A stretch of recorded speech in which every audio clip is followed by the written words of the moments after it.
right track. No time to lose, no looking back. It's time. Ooh, I said it's time. 2, 3, 4. Lord, Lord, what you gonna do if that passes you by? You get left alone, you wonder why. Well, the time is now, no hesitating. You got the green light. Who are you waiting? It's time. I said it's time. Talk to me, boys.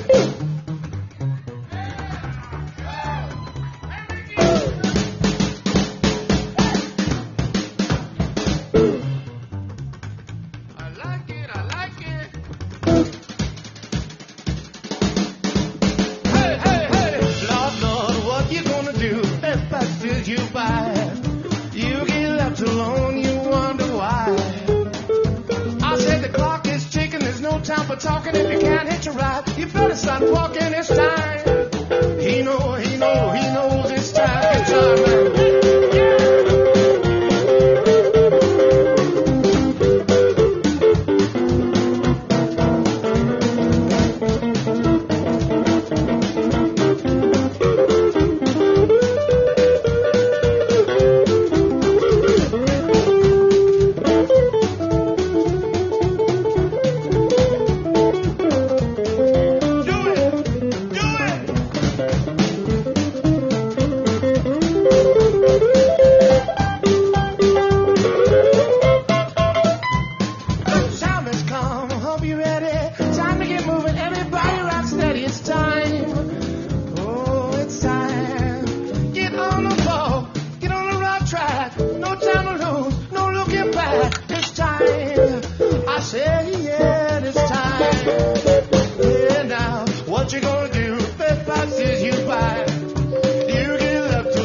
It's time. I said it's time. I mean it's time. Whip it. Yeah.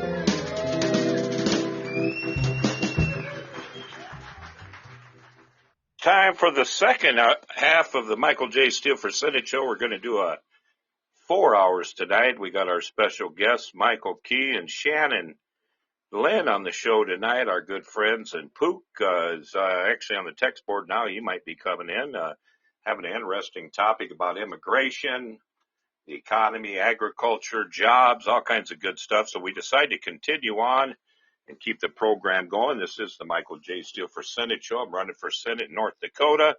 To find out more about me and the program, go to www.michaeljsteeleforsenate.com, or you can go to Act Blue and donate. And just type in my name, Michael Steele. I'm the guy from North Dakota running for United States Senate. So we're having a good discussion. Let's start out the show with Shannon. What's on your mind, Shannon? Yes, sir. I'm here. Gosh, you kind of caught me by surprise there. I would love to see you at my new show. I don't mean to change the subject, but you are always invited. It's my new conspiracy show on Wednesdays at 10 o'clock. I would love to be there. And great asset. Send me a link. Huh? Send me a link. I'd love to go there. You got a pen and paper. Write my number down and call me, or send me a text. Let me know exactly when, because I don't want to miss it. Send me the link so I don't screw up. Can I give you a pen and paper? Okay. You got a pen and paper? I'll give you my office number here, and you can call me anytime you like. Okay. 701-404-3044. 404-3044. Yeah, 701. 704. Nope. No, 404. Right. 30. 701-404-3044. Correct. Yeah, you got it. And then just don't call me late for dinner. I'm going to call you, and I'm going to shock you. All right. Yeah, just don't call me late for dinner. So I'd like to go on your show. That'd be great. Sure. Sounds like a good time. Yeah. Yeah. Definitely.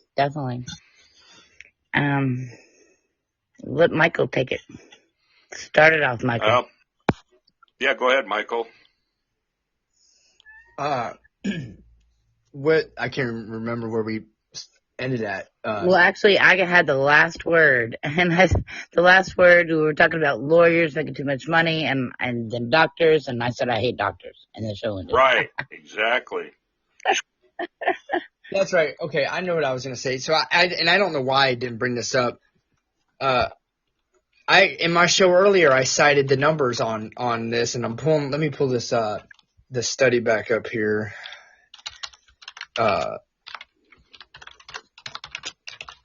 Let's see if I can find it. This is from the Texas Attorney General. Okay, so a government site that put together the cost of illegal immigration each year for just the state of Texas, and this was written March 31st, 2021. It cost Texas alone $850 million to taxpayers, $850 million. Here's how it's split up. It says Texans pay between $579 million and $717 million each year for public hospital districts to provide uncompensated care for illegal aliens. Texans paid $152 million to house illegal criminal aliens for just 1 year. Texans paid between $62 million and $90 million to include illegal aliens in the state of emergency Medicaid program. They also paid $1 million for the family violence program.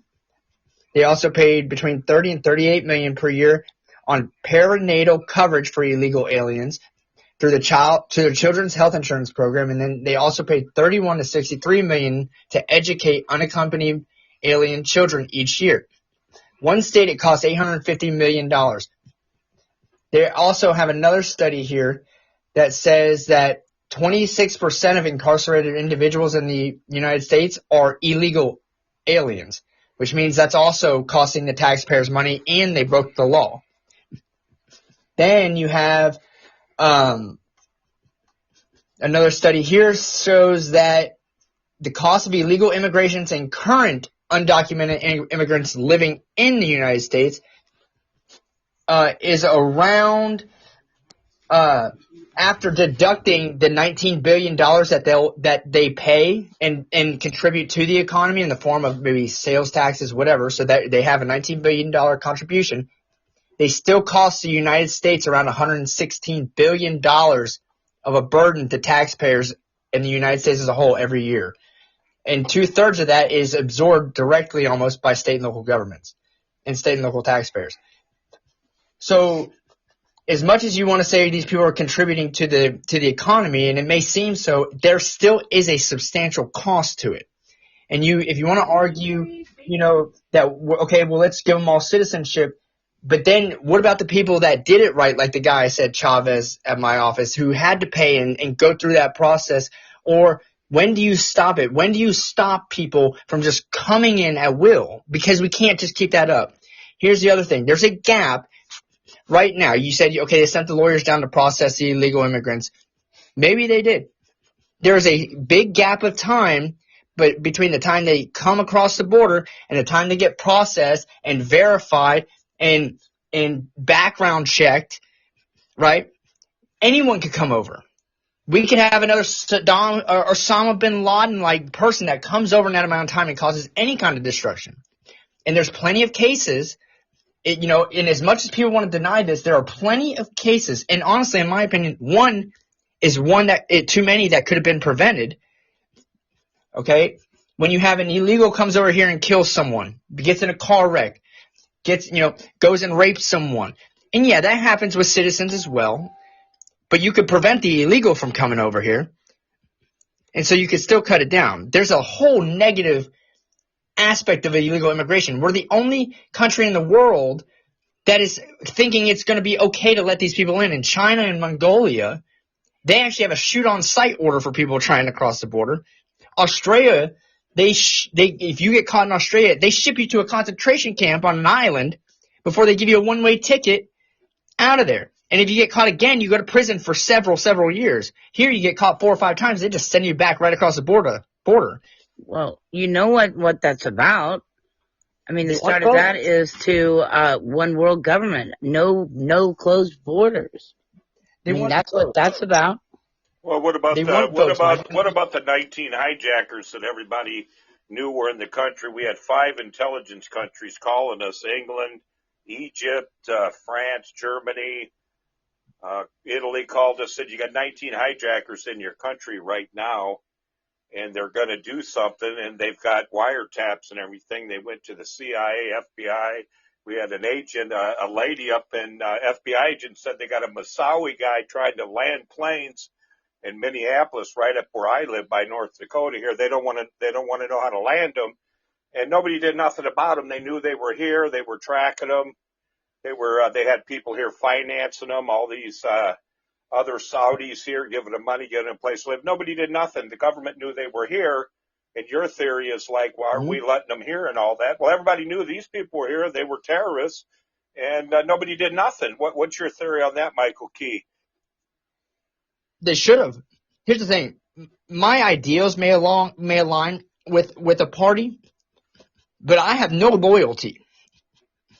I may be a registered Republican, but I have no loyalty to the Republican Party. If they did something wrong, lock them up. Bush is a piece of crap. Bush and Cheney broke the law. They should be in jail for a long time, or if not forever, for things they What, for did. lying about weapons of mass destruction? Yeah, they started. Yes. They caused Bush and Dick Cheney have caused substantial problems for us. The Bush's father, Bush 1's the same thing. I don't have any loyalties to a party. I'm not running for a Democratic primary or a Republican primary or anything like that, right? It just so happens that my values may align more on the Republican side and as a conservative, but I could care less. And I regularly state this. What I think is wrong is wrong is wrong. It doesn't matter who you are. So, I do throw, some shots maybe at the Democrats and stuff, and I honestly probably shouldn't do that. But I still just try to call it like I see it. Because, and it goes back to the voting bill. I write articles about this, and I do a lot of research. The voting bill is set up to nationalize the election. It's also set up to where you can have these illegals or undocumented, whatever you want to call them, coming in, and you can make changes to the voting laws here in the United States that the Democrats can stay in power forever. That's literally what it's going to do. They're going to nationalize and turn it into a national populist vote instead of and there's even I have the bill printed out here. That's what the filibuster was. It can help any party. The filibuster, whoever's in power, it can help. Yeah, and they want to eliminate that just so they can pass. Yeah, and if the shoe was on the other foot, the other party would want to eliminate it. It serves whoever's in power. It serves the filibuster. Exactly, that's wrong. Yeah, it serves whoever. It's a political tool, and it serves whatever party's in power. That's what it's there for. But right here, it's HJ Res 14. I have it printed out. You can find this on the Gov Tracker. There is a government website. I have the exact writing in my hand. A proposed legislation from a Democratic representative, and it's sponsored by over 100 reps. A resolution proposing an amendment to the Constitution of the United States to abolish the Electoral College. And you being from North Dakota, that should just piss you off, because that would be the worst thing that happened in North Dakota ever, because you would lose all representation in Congress. The state of North Dakota and the people of North Dakota and states like North Dakota we have three electoral votes here right now. We have 3. It doesn't matter that those add up. And a lot of people think we're overrepresented right now. Every dollar we send to Congress, we get $3 back in government corporate spending in North Dakota. Every dollar we put in, we get $3 back from the government here. So we're a big Republican corporate welfare state, North Dakota, right now. If you look at all the numbers. And that's fine. Right. We get a lot of money. And even if you went to a Democratic state. Pardon? Even if you went to a Democratic state, right? Look, here's the thing. I am of the opinion that there should never be either party that controls the entire, 100% House is Democrat, 100% Senate is Democrat, and the executive branch. It should never, ever be like that. But what they're trying to do is they're trying to make it like that, and it starts with the voting bill. And yeah, North Dakota's Republican right now, but what if you win, Michael? What if you win your election, now and someone else wins, now you're represented as a Democratic state? you still have representation. I've never heard someone whine about too much representation, but we did have wars. In fact, our Revolutionary War started because of no representation at all. Well, and if you analyze the election, our state legislature has 22 Democrats and 141 Republicans, if that tells you anything. So we're outgunned in the state, and our federal's all Republican right now. Both our Senate and our U.S. House are Republicans. So basically, we're called a triumvirate. They got everything right now. The triumvirate in North Dakota is Republican right now. They got the state House, state Senate, and the federal level. They got a triumvirate right now. Because your citizen demographic in North Dakota, it mirrors that. Yeah. It's look. 400,000 people decide the fate of my state. That's who decides. And how many are Republican in North Dakota, Michael? 250,000 right now. So a majority is Republican in the state. Right now, about 250, yeah, out of registered Okay. voters. Well, we don't really have we're open voting. You only have to be a citizen 30 days to vote here, actually. To vote, we're open vote, but we do have a primary, and we get a lot of our data from the primary. So, and we'll have a primary June 14th. But to say that, well, we're primarily Republican and we're underrepresented democratically, that is a product of the voting of the citizens of that state. Okay? But on a federal level, the reason we have the Electoral College is to give states like North Dakota and Iowa and Tennessee, and especially the states that have different economies. It was supposed to be for minority states and that, but gerrymandering, a thing called gerrymandering is what screwed that all up. And that's still a problem today. If you look up Gerry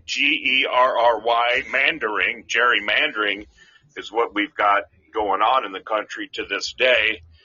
And that's why it's being kicked back and forth from the states doing the redistricting or the courts doing it. A lot of the courts now, 19 states now, the courts are taking over now because there's so much infighting going on between the states now on this redistricting. They're actually making the courts do it. Some states are getting outside boards to do it, outside entities to come in because they can't even agree amongst themselves how to do it. It's just a mess right now. And every 10 years after we have the census, we got to deal with this debacle right now. And hopefully one day we get it right, and maybe the court should decide. But the courts are biased too. Everybody knows it. Everybody's got their bias. If we could get people that are non-judgmental, non-biased, have no party affiliation to do some of this work, would be fine. But it's just that's what's messing this all up. But the gerrymandering, even in North Dakota right now, the Native Americans are upset because it's actually dividing some of the people here that been in the tribes. Or some of the tribes are getting mixed up, and some of the districts from the candidates are getting. But some of the districts, it's opening up en routes for new blood to come in to actually have a district where they can run now, where they couldn't before. But some people are saying it's splitting the tickets. It's gerrymandering 100% no matter where you look at it. It's who writes the damn districts are the ones that you got to watch. But you should have an outside board coming in, and every one of these things should be checked by different federal boards and expert map drawers, and federal election committee people should come in and check and quantify every district but they don't. They're just that.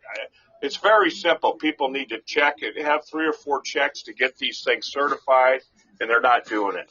And that's where you got the gerrymandering. But 10 years from now, they're going to show you how the people got screwed in this district in our college textbooks or whatever and say, oh, look at this. Now we figured how they cheated here. They gerrymandered this, and 200,000 people here didn't get the vote, or they voted wrong, and this candidate didn't get on the ballot. I mean, it's all gerrymandered, and that's what I don't understand is if they can, why do we even have the popular vote? Which that's the way it should be. If the Electoral College can just come in and override that, I think that would be the popular vote. Right. You want is the popular vote. I said no. I said it should be.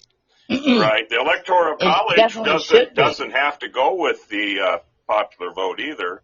which they don't. It shouldn't go with the popular vote. They don't have Shane, to. here's why Should you, be. Yeah. here's I know. why you don't want the popular vote. You do not I mean, ever because want it could be so rigged. I mean, and Right. so, It's you secretive. know, The Electoral College, you don't know who they are. Well, once in a while, they'll release a few names, though, and tell you who they are. They've leaked it out in the press. You'll know who the Electoral College are. We're not supposed to know who they doesn't are. matter. You don't want a popular vote on the national level. Absolutely Well, some people not. say that the American people aren't smart enough, and I think they are. I think the American people are smart enough to decide their own fate. And some people say no. It has nothing to do with Well, the American people the Electoral College are college professors, former politicians. Hillary Clinton was actually, it got leaked out that she got on the board of the Electoral College last time. She was actually one of the but then electors.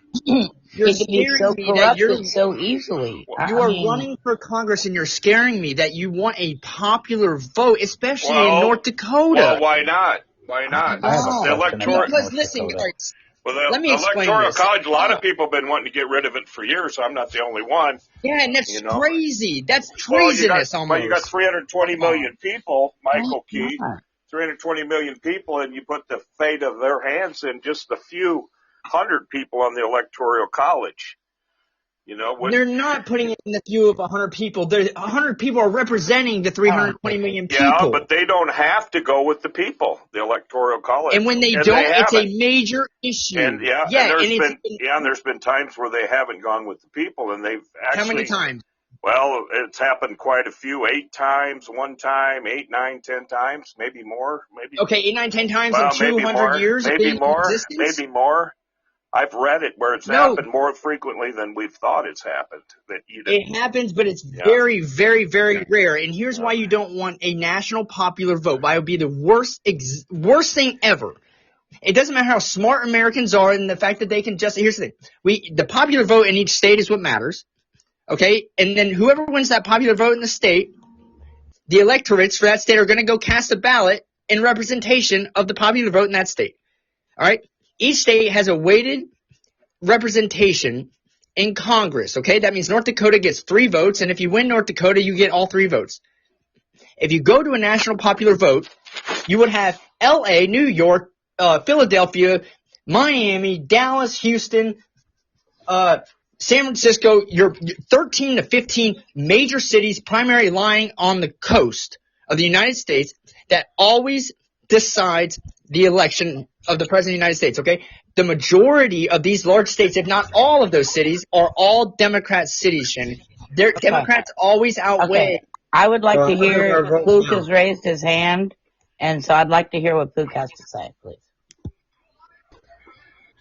All right, I'm sorry. I just said, let me put my hand up real quick. Michael, I have a quick question for you. Mm-hmm. Michael Steele. Oh. So you're telling me that on average, or it's estimated that there's 250 total population of 400,000, 250,000 is, which is probably what, 60% is Republican in your state, right? Yep. Okay. And can you tell me why North Dakota still has the corporate farming laws that restrict companies and LLCs or small business to own land or do farming in your state? Because 99% of our land is privately owned here.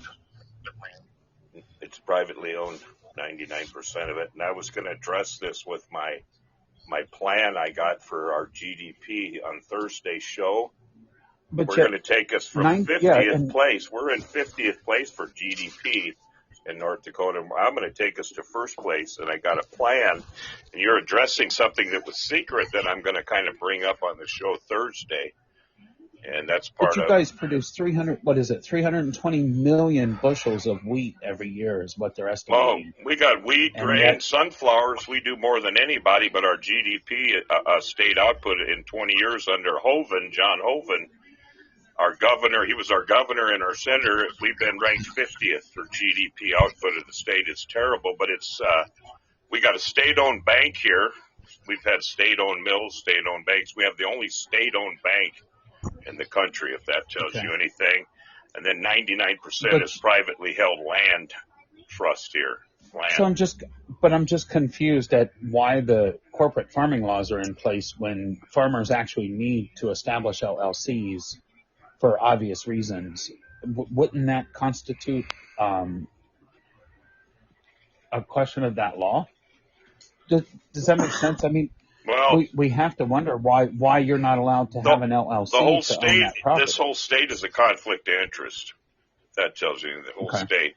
I'm just That's what curious I want to because we're all change. talking about, Yeah, the whole state is you a know, conflict of interest here. If that tells you anything, that's why I want build to it, change it. They call it the good old boy build it Because network. in. that is the business. But do you think that the climate, or it's motivated by climate change and all that kind of stuff? Is that why, or is it just because of that good old boy club? I'm just Good old boy curious. club, been here forever, and just kind of trying to shut people out from coming in. You know, it's a machine. Okay. It's a machine here that's been this way, and the people that are in power don't want to give up power, and we're changing that. We're fighting it, and it's going to change, and I'm going to do it, and we're going to do it soon. I have a really good friend that is actually married to a guy that does farmers somewhere up in a lake, kind of northeast somewhere. I'd have to go back and look it up, but I know I don't even know how much land he's got up there, but I do know that he owns probably anywhere from 14 to 18 combine units. Yeah, it's big farming, a lot of farming up here. That's why if I got to win the farm vote to win this election, and I think what they're going to hear next Thursday, they're going to be interested, the farmers, you know, because I support the farmers big time. You know, Well, what's interesting to me is we always say, you know, let's grow it in America, let's produce it in America, but yet states like yours that are predominantly Republican states, or what we're going to call red states if we want to divide it that quick, also restricts ownership of LLC. Right, It's not right, some right. corporate entity, but the LLC alone puts people at a disadvantage when they're trying to be part of that growth. Yep. It baffles me. I don't get it. We need more organic farmers here, then, and we're going to talk about that too on Thursday on the show. Okay. Yeah, I'll check your show out. Yeah, Thursday's going to be I a was good just one. curious. Thank you. And Michael Key, one thing too, you're talking about the Electoral College. I'm talking about the Al Gore v. Bush. 9 people, the Supreme Court, who are not even elected body of people. 9 people decided the fate of 320 million Americans. You're talking about how bad the Electoral College, how great they are. I'm talking about how bad our Supreme Court is. You got a body of 9 that we don't even elect that are telling 320 million people who the president's going to be, and you love the Electoral College. Well, I don't like what the Supreme Court did, and they're doing too many decisions lately, and people are getting lazy. Our judicial system's not doing its job. Our legislatures aren't legislating. Lobbyists right now are writing legislation, and they're just giving our senators and congressmen checks, and the lobbyist lawyers are writing the legislation for them. It's just ridiculous. Supreme Courts are deciding presidents. Supreme Courts are getting involved in everything when it's stuff that these issues, when I studied law in college, were exhausted 200, 100 years ago. We've been talking about the same stuff for 300 years in this country. There's laws on the books about immigration. There's laws on the books about everything we're discussing.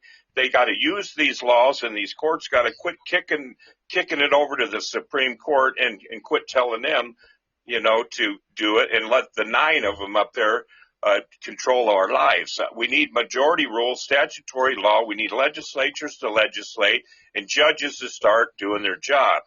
Everybody's passing the buck. They're all passing the buck.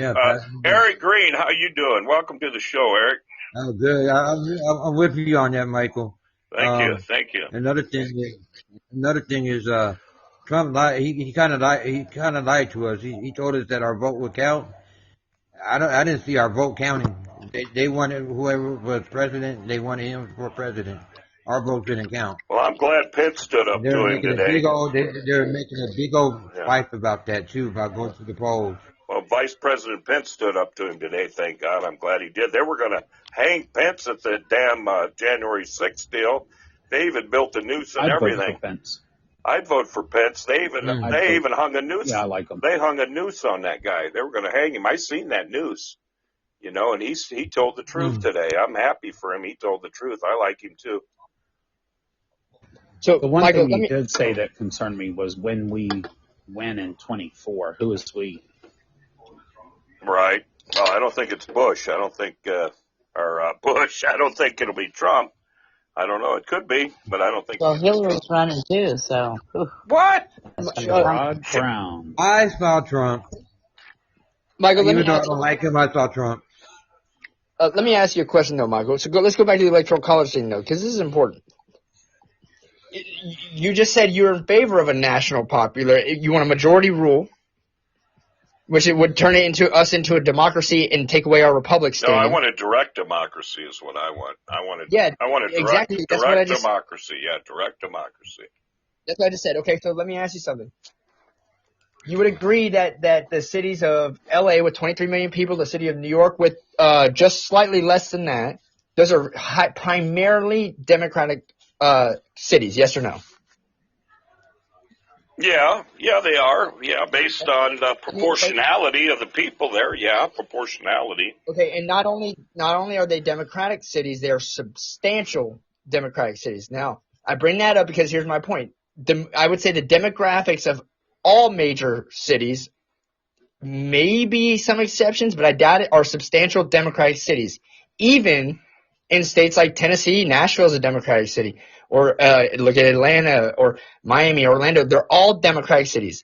That's where the majority of populations are. Does an actor or a producer in L.A. know how to farm, Michael? Could they come to North Dakota and start telling your farmers what to do and how to run their economy in North Dakota? Sure. What? Yeah, why not? Heck yeah. What do you mean? Yeah, they could. What do you mean why not? They could come here. Hell No, yeah. they could not. No. Why couldn't Could they? they come Why couldn't they?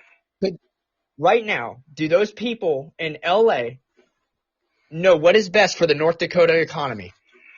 Well, I'll tell you what, our GDP's at 50th percent. I'd love to hear what they got to say. They might have some good ideas. Okay. I'd be open to hearing what What's they your got to say. population? They might be able to help our economy. Our population is a little under 800,000, but we've had our biggest growth spurt in 100 years, so we're almost 800,000. That's great. Where are you ranked as far as population?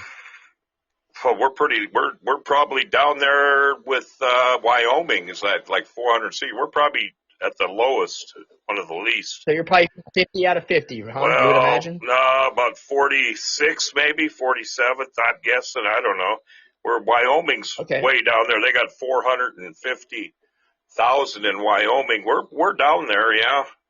But I know we're 50th in GDP output for the state. We're the worst, so I'd like to hear what they got to say. If they get our GDP out, I'll listen to them. Okay, so what would they do? Because your primary industry is farming. Right. That's what you guys have to. Yeah. You have natural gas. Well, we got farming here, military farming, and colleges. We got a lot of colleges. We got some solar power. Solar's good. Yeah, we got Minnesota's really big on solar. We do have solar, and we got windmill farms here now. Windmill farms. So you're telling me because you still need the farming because we still need food. Because we got wind. That's still your we got a lot of wind in North Dakota. We're probably windier than Chicago, and they call Chicago the Windy City. Come and live in North Dakota for about a month. You want to feel some wind. I'm not denying that. What I'm asking you, they should be utilizing that wind. I'm asking you is you still have to have the farming. That's still going to be your primary economy. Yeah, we're big farmers, big ag. We're big. Someone in LA or on Wall Street knows more about that farming industry and what that farmer needs. All right, than the farmer himself. You're telling me that someone can come from Wall Street and tell that guy what to do. I can tell you now. You didn't say Washington. You didn't say. You said coming from the South. You said a southern state. I said coming from the city. I said coming from the city. Well, from Los Angeles actors. Not from Washington. Not from Washington. You said Washington. Yeah, not Washington. From No, I said from L.A. or New York. Well, they got farmers in L.A. They grow wine, grapes. I've been to L.A. They got grape vineyards. Sure. They got wine. And they grow wheat. They grow a lot of stuff in L.A. and they got a lot of crops in New York, upstate New York. They grow a lot of crops there. Yeah, I'm not they got talking a lot of about farming there. There's crops in every state. Right. I'm right. talking about the guys in the city, and the reason why it's important to distinguish between the two is because with a national popular vote, the people in the city, because of how our makeup is in the United States, will determine who is president 100% of the time. And you would take away all representation, okay, any kind of representation that people in your state has. It doesn't matter if they're Republican or Democrat. You still need to look at the majority of your state is farming and some other industries that the people in LA and New York have no idea what they are talking about. What? California, they farm a Yeah, lot. but they don't. California, we got. California does. You know. Hold on. You know how many? Hold on. I would like to step in and talk about a Brazilian contest. Yeah. Sorry for my voice and my poor English, but we have a political model that difference from the electoral college. So we have a kind of dictatorship because 51% of the country rules the other 49% of the country. It's extremely unfair. It's extremely grotesque because it's a democracy. It's like the ancient Greeks. It's like the Athens.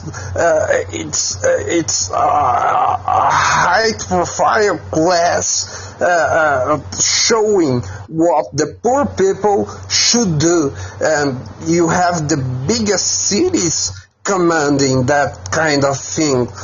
So what happens with Deep America? What happens with the population of Nebraska? What happens with the people, the population of Mississippi, Missouri? So they're going to be fine. They're going to be fine. Everybody's going to be fine here because eventually this shit is going to come to a point where it's going to be enough. And not that I want to see any type of conflict, but I feel like there's more people who have a little bit of common sense behind their views and can see, especially if they lean one way and then they see how shit's getting. You know what I mean? They're going to eventually move to a side where the numbers will be. It won't be a contest if it comes to something. You know what I mean? I feel like there's just more common sense than the media portrays and that that gets put on here. You know what I mean? I feel like eventually people aren't going to put up with this shit, if it keeps progressing the way it has been anyway. That's how I feel about it. But and then going back to what Shannon said, she said the Electoral College is too easily corrupted. The difference, though, Shannon, is you're talking about corruption, right? Where maybe you can look at that and find out where that corruption is. But when you go to a popular vote, okay, and Michael, it has nothing to do with the people in the countryside in California. It has to do where the masses of the populations are. The majority of the United States lives in the cities on the coast, and the majority of them are Democrat. But the reason we don't have a popular vote is because those people in the cities have have a popular vote. Exactly. The people in the cities have a different knowledge, all right, and a different skill, all right, and a different economy than the people. And a different life. Exactly. And so to have a national popular vote would be to say that they have complete say in everything. It's not representation. It's not representation at all. I know why you have an electoral college. I said it on the show. If you guys have been listening on the last show and this show, it's to make sure that the minority's voice is being heard through proportionality. I said that already. All I said was I said one thing. The electoral college doesn't have to go with what the people say, which is bullshit. And they should, and then I said the court of 9 who are not elected officials decided what 320 million people are fate, and they shouldn't have got involved in the Al Gore Bush thing, or we'd have had a different president.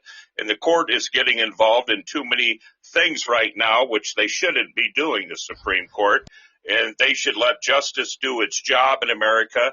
And America should let the courts decide, and the legislatures had better start legislating, and the judges and legislatures better start doing their job, and they're not. They're passing the buck. Supported a direct democracy. Well, so honestly, listen, real quick, We need a guys. direct democracy.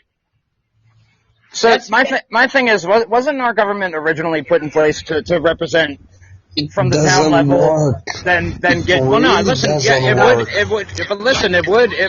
Listen, if it was back to the way that it was written originally, it works fine. There's no reason to add the 9,000 laws that we've added, last year. There's no reason to do that. If you go back to the basics of how it's the most beautiful document that was ever fucking written, in my opinion. So if you go back to that and just go by the common sense of it and and operate from there, that's why the Convention of States needs to happen. They need to bring it together. They We're need going to have it. to We're talking it about has to happen. They're going to It have has to. They're going to have It has to They're going to happen. have it. We're 9, I think, away from it, and they're going to have it. We're going to wake up one day And with that's a new easy. constitution, and it's going to happen one day. Oh my gosh. No, we shouldn't. We don't need a new That's not what it does. That's not what it does. It resets it We're, back we're to the having, we're original having a idea. constitutional convention again, 9 states, like they did in the founding. They're going to go to Philadelphia. We're going to have a constitutional convention. They're going to have a constitutional convention. So like they did in Philadelphia is what I'm talking about. 9 states join. We have a constitutional convention like they did when they wrote the Constitution, and that's what could happen again. Right, but That's that what doesn't they get need, rid of Michael, that doesn't a get rid of the constitutional Constitution, party. though. It doesn't make our Another Constitution. party. No, what it does is resets all of the laws that have been written since. It resets everything back to the original Constitution, and then the states get together for the reason of making the laws that are necessary from that point. State, You guys have the best constitution of the world. What, Marcos? Marcus. Go ahead, Marcos. Here in Brazil, we have a constitution that is verbal-logic. It's delegation constitute, so the state is responsible of our happiness, of our living, to employ us, to assist us, and we don't have liberties like just I said before. I can't go to the city hall. So the liberty is the the basis of America. So when you have a constitution like the founding fathers conceived, you can simply define America like a republic. It's truly a republic. Here in Brazil, we have a democracy, and we have to understand the difference, because this system doesn't coexist. Yeah, and Michael J. Steele, just to introduce you, Marcos is a columnist and he works in the media in Brazil. He's probably more knowledgeable than all of us in matters of our own government and their government. Well, he will even tell we're you. a democratic republic is what America is. Democratic. We're actually a constitutional republic, and that's what it's even written. Well, democratic. We're a democratic republic. And a republic is by indirect representation. Okay, we hire people. The farmers in this country, they didn't want to go. It's institutions. Republic is institutions. Indirect representation. We have an indirect form of Too government. much bureaucracy. We have an indirect representative government. Republic means an indirect. The farmers all didn't want to go to Washington. They chose one person to represent them. We have a representative form of government, which is a republic. I like a direct democracy where the people have a vested interest in our decisions of government, where everybody has a stake in it, where we all have a vested interest. Guess what, Michael? You just took every right that North Dakotans have any kind of representation for away. You just screwed your own state. Our state isn't working. We're ranked 50th in GDP.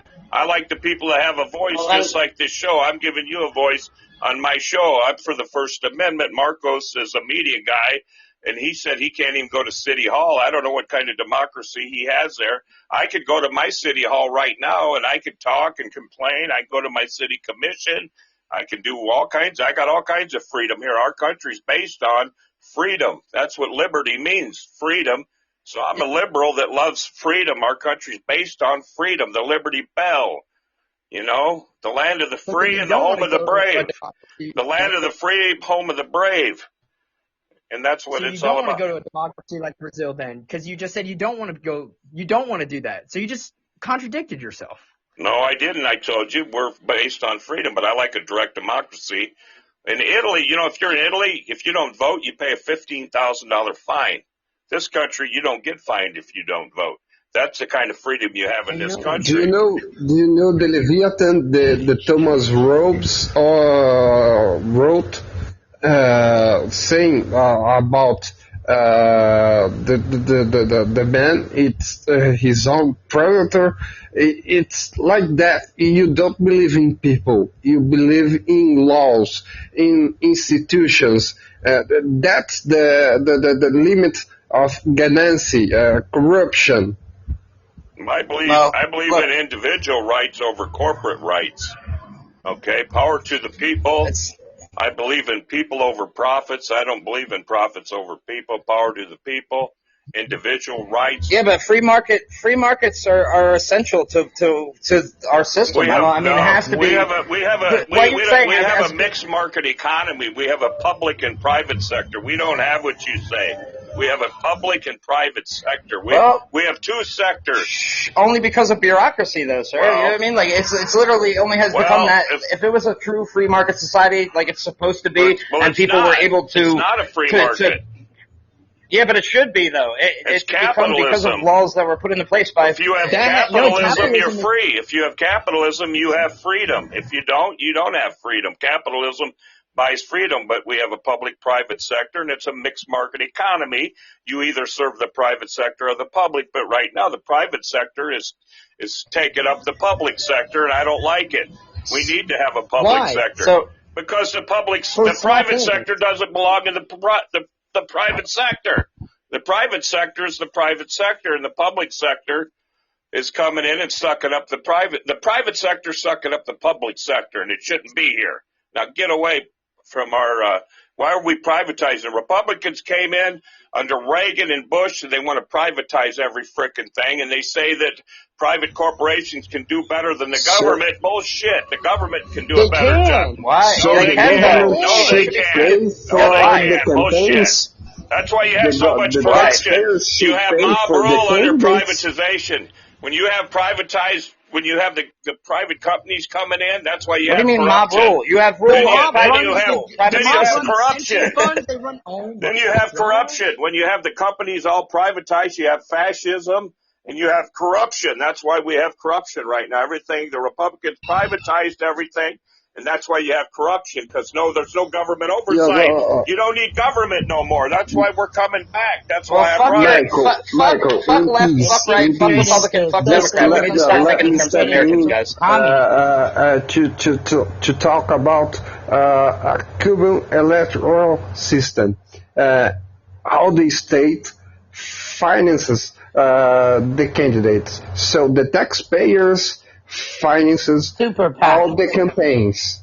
So it's what you are saying, because here in Brazil, for an example, we have to pay for TV electoral propaganda. Here in Brazil, we have to pay. The taxpayers pay for literally for the parties to announce their candidates. So it's that what you're saying?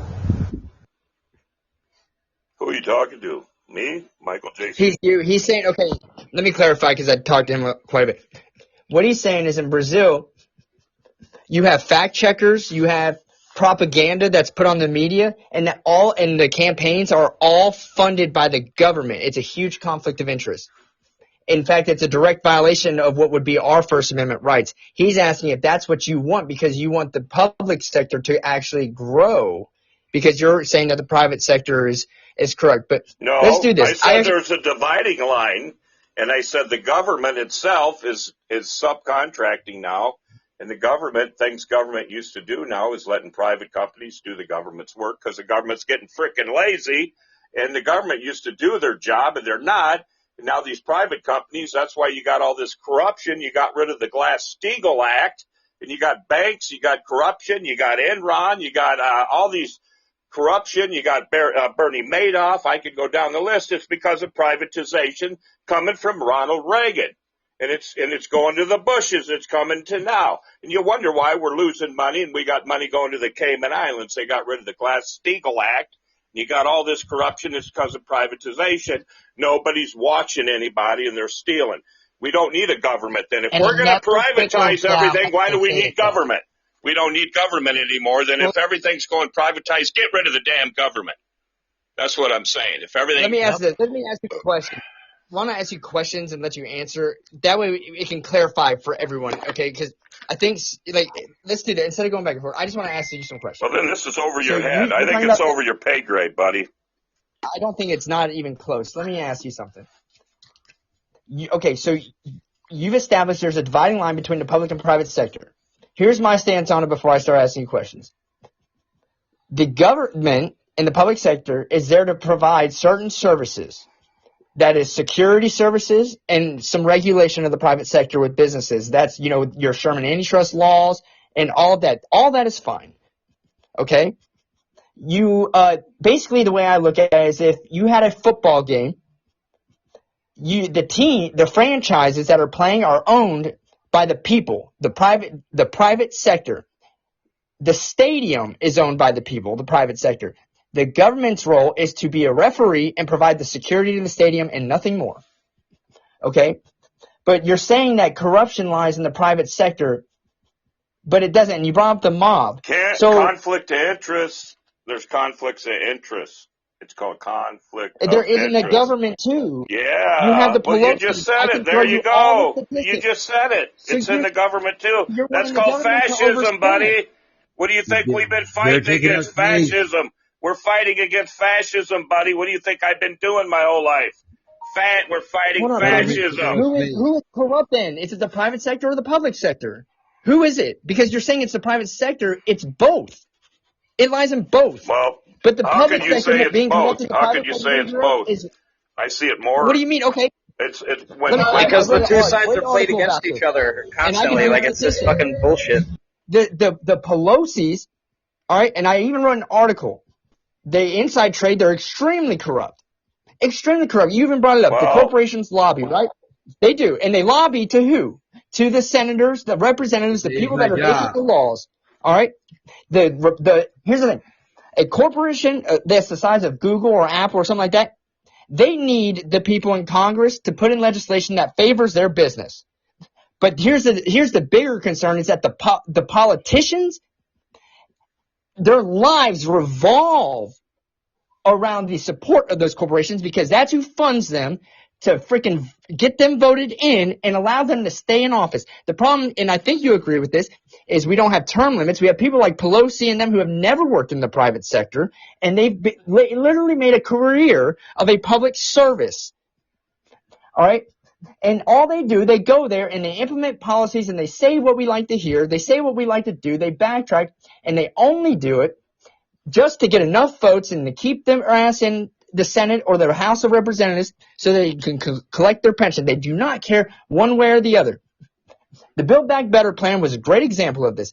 It talked about how it's going to be a great tax cut for the lower and middle class and raise taxes on the rich. You know what it did? Well, the only tax break that came in the form of the Build Back Better plan, and Michael, I have almost read all 2,800 pages of it. It hasn't been passed yet. You're acting like it was passed. I know they're trying They to. haven't They're trying passed to push it. it. You're acting like it's. It doesn't matter if it's You're passed, acting like Michael. it's been passed. It hasn't been passed yet. It doesn't matter if it is. It's the fact that they intended to do something like Well, this. I think it'll create jobs. Just putting it forward is Stop. reason. Well, It's I not think going to, I Michael. think it'll put people to work, and it gets lead out of our pipes. And People don't want to go to work right now. So why are you going to go to work when nobody's working as it is, Pregnant man? mothers, Where do you think? pregnant mothers won't drink lead-contaminated water anymore because it's going to fix Let me lead finish. pipes, and people are going to go back to Let me work. finish. You know, it's putting money into the economy sounds instead great. of over in Afghanistan.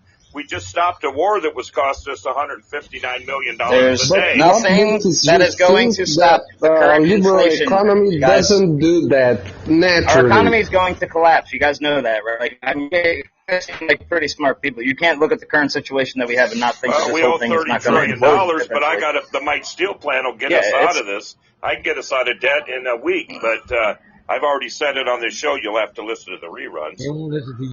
That's fine. But let me say, The only tax cut that Biden was talking about, it doesn't matter if they passed it or not, it's the fact that they put it forward and tried to. The only tax cut was the child tax credit that Biden expanded on in his American Rescue Plan.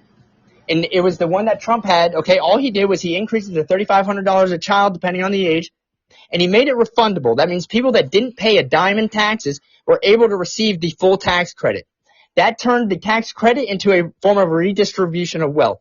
That's the only tax cut. Now, they were not able to put that, to extend it. Okay, that means it expired in January, which means the only tax cut for the lower middle class was eliminated from the Build Back Better plan. However, when they said they were going to raise taxes on the rich, they actually increased the state and local tax deduction that Trump put a cap on. All right, which primarily, because the top 10 highest state and local tax states are all Democratic states, we're going to raise that from $10,000 to $80,000, an 800% increase. Okay, the only people that get the benefit of the doubt, and a substantial benefit of the doubt by that matter, is wealthy people. That is it. You know why?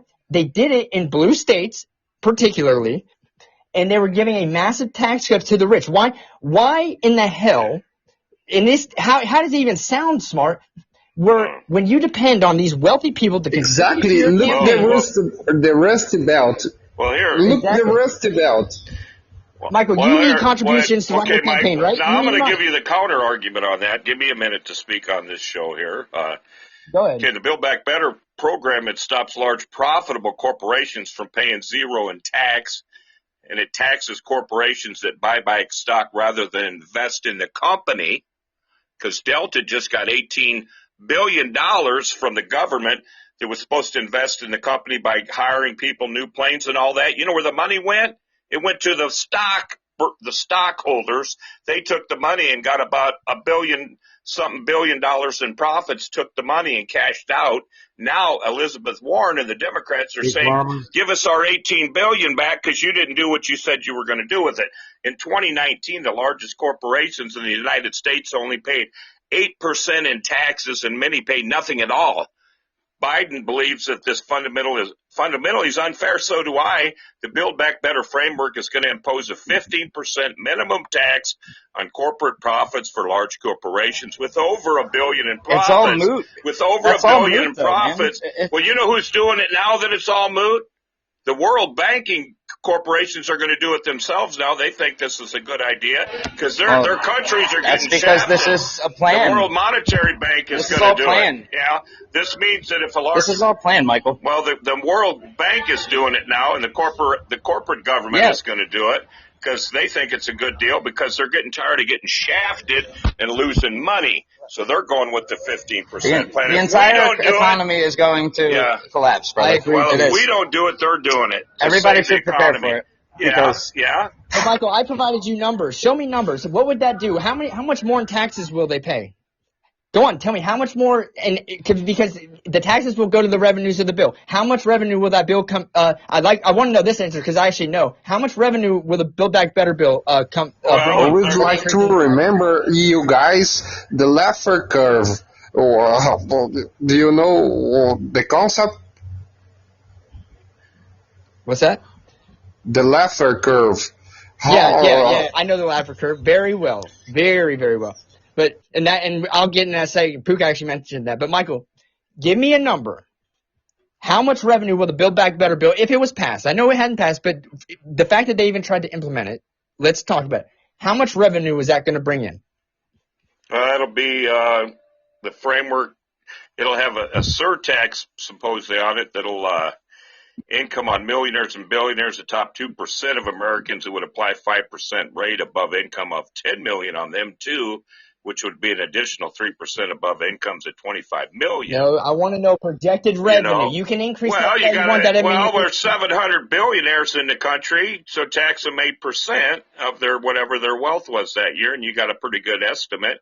And then if you if you go with your millionaires that are making over 25%, a year, you just put that 2% on there. It doesn't work like that. And then you figure it out. Well, that's what the government's actuaries will figure that all out. But it's a hell of a lot more than zero. Hey, it's a lot more than zero. It's more than we got now. It's better than a I've run a sharp study. stick in the eye. He's Better putting than a money sharp back in stick in your the pocket. eye. Better than a sharp Michael, stick in the eye. I'm sorry. I'm sorry, Yeah. but Your you're better plan is wrong. putting Well, money back in you're your a pocket. financier. You're looking for your stockholders. The bottom line. I look out for the American Nope, people. I work for Main I'm not. Street, I'm not looking Wall at the numbers Street. and the data. You're looking for your people. You know what else this thing does? You know what it What? does? It stops rewarding corporations for shipping jobs and profits overseas. It makes it where they're not going to make no money and they got to bring the jobs back, or it forces them to bring the jobs back to America because it makes them not. But that's not the thing. Well, that's what it When you does. raise taxes, you're raising taxes to bring in more revenue, No, to potentially bring in more revenue. no, for the Yes, government. Well, that's the what that's the whole government point. needs more revenue. We're $30 trillion in debt. We're I going get broke. that. We need revenue, or we're going to go I bankrupt. get that. We need money. What I'm We saying is need by money. increasing When Look, taxes, we're going to go it doesn't bankrupt bring more regardless, revenue. guys. It doesn't. out We of need to the stop having we this need to do argument it. because it really honestly doesn't matter in the end. We are going to go broke. We have already gone broke. The amount of money that's being spent doesn't exist. It's all on It's Biden. a It's all fucking on made up Biden's figure. plan. It's over. Like they've tanked it. It's on purpose. They're trying to. It's It on sounds like a purpose. conspiracy type thing, but literally this is for a one world government type thing to get people have to be in a state of chaos in order to accept something like that. Okay, to let go of their borders and the pride that they may have for their personal country and things like that. You know what I mean? Like in order to accept the idea of something like a one world government and one world economy is the only way to do it is to have people be in chaos, where the only answer is having that prayer there in the government to have the hand out to help you get out Money of in the your crisis pocket, that you're not in. ours. That's what this is. Well, one thing I learned in all my studies, just spooking around there, you got to get rid of religion, or have a one world religion, because religion is what everybody's fought over. We'll never have a one world order if we still have religion. Remember that. You'll never have a one world order if you still have That's where I come in. religion. How you gonna have a one world order How does when you this still country have operate, religion? then? When you still have religion. How does this country operate? I'm talking. You want a one world Well, order? if We're there only was one country. one There's religion- there's 197 other countries out there. You're talking one out of 197. So give me an example. How are you going to get rid of religion in the Middle East and India, China? How are you going to get rid of all these other 24,000 religions we have and have a one world order? To have a one world order, you got to eliminate 24,000 religions and put it under one umbrella. Tell me how we're going to do that. Okay, let me ask you this. If, per se, if you, as you say, one world religion, what religion would you think that would be? Buddhism. Or no religion at all. You'd either have no religion Or no religion at all? no religion at Yeah. all, or we all worship one God. I don't know, one religion or no religion. But here's the thing. We can talk about all the future outcomes. Sorry, go ahead, Marcus. So you are praying atheism. Look, so here's the thing. We can talk about all the future outcomes we want. But those future outcomes are the product of people that don't understand how simple things work. And that just brings us back to the argument of the whole taxing. They don't take behavior into consideration. I've read the entire White House agenda, the economic agenda, everything. I do this every day. They don't take into consideration behavior. When you increase taxes, there's actually a complete negative correlation in tax revenue. So when you're giving me percentages saying, well, we're going to increase it 3% here and 8% here, that actually lowers tax revenue. You know why? Because they don't look at the fact that those corporations and those rich individuals are coming to me as the advisor and finding every little tax break and way to deduct the taxes that, or they're going to go take advantage of the $80,000 So you're cooking state the and local codes? tax So credit. you're cooking the books for No, them? Then? we're Are you abiding doing, by the laws Are you that are doing in two place. sets of books for them then, Michael Key? Are you cooking the books? No, because there's legal things that are well known that are available Yeah, to I'm a everyone that you can businessman. take I do advantage of. taxes too. I do my own taxes, by the way. I've been doing them for years. I own businesses, I know.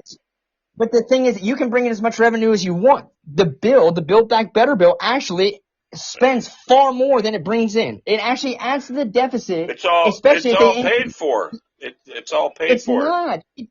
It's not, because here's what Biden's running into. And you need to understand this so you can actually, tell them this if you win. All right.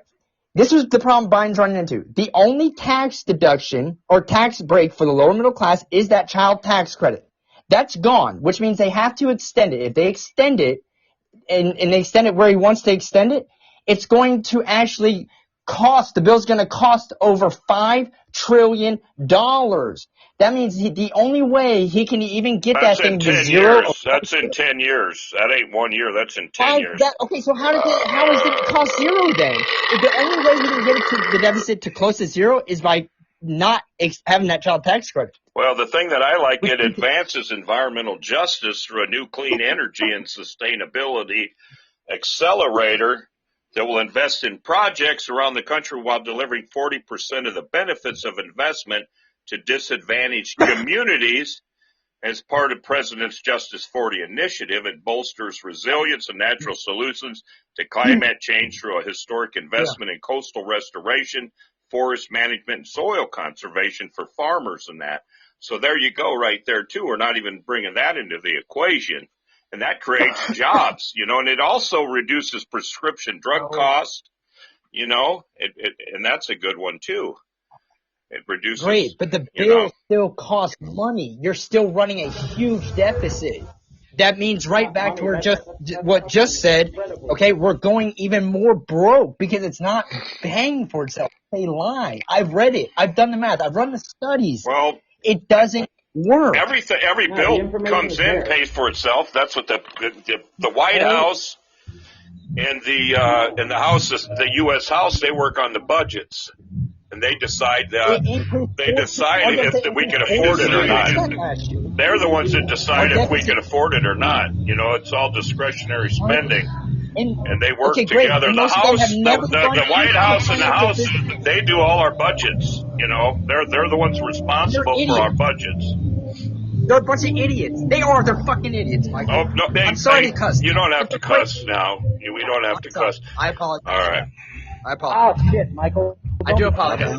But they're crazy, Michael. Those people are not the best at it in the world. In fact, the majority of the representatives and senators have never had a job in the financial industry. Not only that, the majority of the representatives on the financial committee, 80-90% of them have never worked in a financial job ever. AOC is on the committee. I thought most of them were all Goldman Sachs alumni or fraternity. When I see them on C-SPAN and all that, they're all working for Goldman Sachs or they're former Goldman Sachs fraternity guys when I see them on C-SPAN and stuff when they introduce them. Are you Goldman Sachs? Are you part of Goldman Sachs or are you involved with them? No, I have my own practice. Okay. Well, I was just curious. That's what Obama works for. What is that? But AOC, Alexandria Ocasio-Cortez, who was a waitress, not even a bartender, she's a waitress, is on the finance committee. We don't know. Maybe she took some night courses or night college. We don't know. Michael, you know damn well that woman can't even fucking count hardly. I'm not a fan of hers, okay, but we don't know. Maybe she took some courses. Maybe she's got a thing for math. We don't really know. Maybe she took night courses. She doesn't.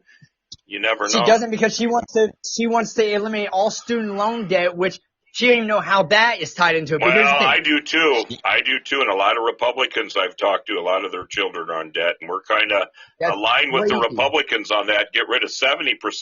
Biden only wants to get rid of 10%. And the Democrats and Republicans unanimously want to get rid of 70, and they're saying, Biden, what are you doing?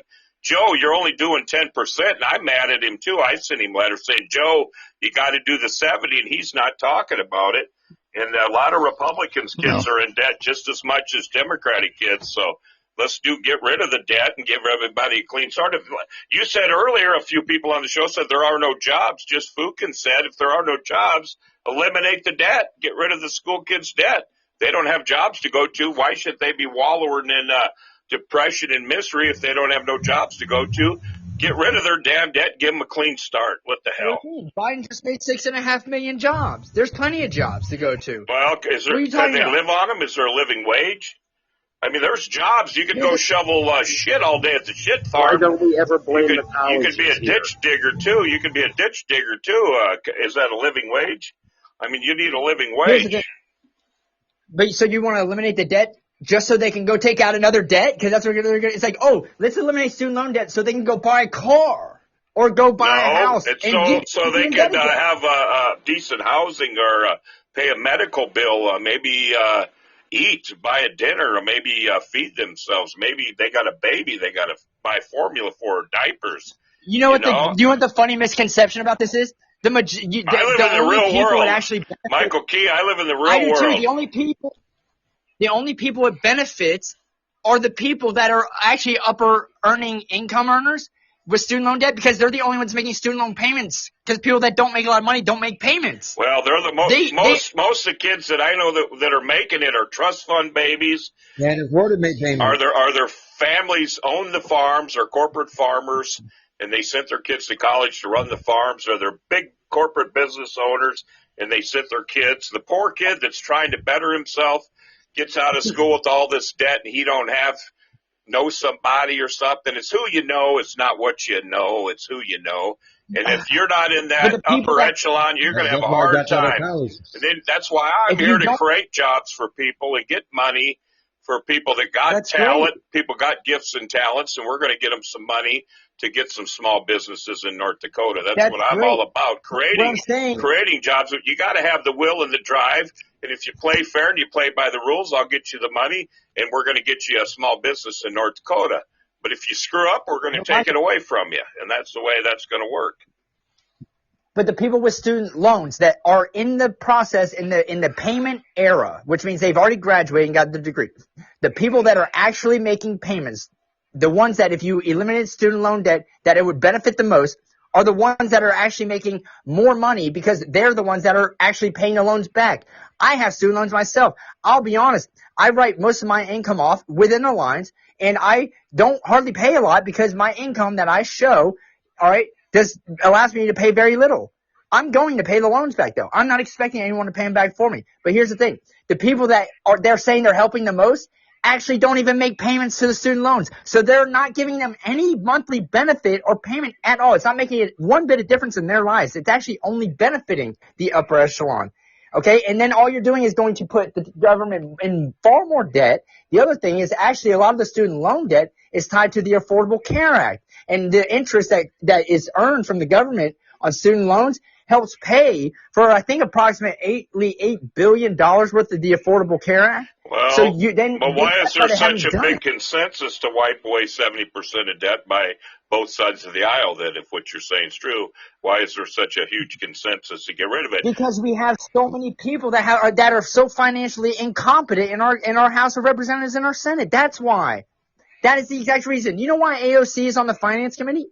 Because you get on these committees by going and dialing for dollars all day, and it's about how much money you raise. There's literally a direct correlation. Well, I think the student loan department would know if people. I'm sure they report to the government and say, well, this person's out of work, that person's out of work, this person can't get hired. You know, there's people are overqualified when they go to college too, and they can't get hired. And then when they try to get an average job working, the employer said, no, you are overqualified. We're not going to hire you because you're taking away a job away from a guy that needs it for his family that's not as qualified as you are, and you're taking away from his pay grade. They'll do that. What does that have to do with anything? If you're overqualified for a job, you can't get hired in a certain kind of job. It's all based on labor laws, and that happens too. You know why people don't get hired with a college degree, Michael? Because they went to college and they were dumbasses that paid $50,000 a year to go get a degree in underwater firefighting or some liberal studies. I went to get a job. I went to get a job one time at a hotel as a night clerk. Can you hear me? Yeah, I can hear you. But I went to. Okay, all right. I'm going to tell you from experience. I went to get a job as a night clerk at a hotel while I was going to college. A lady looked at my references resume. Oh, you've been to college for 10 years now. I'm going to hire this girl that's 19 years old, has no experience, no college, nothing, right out of high school.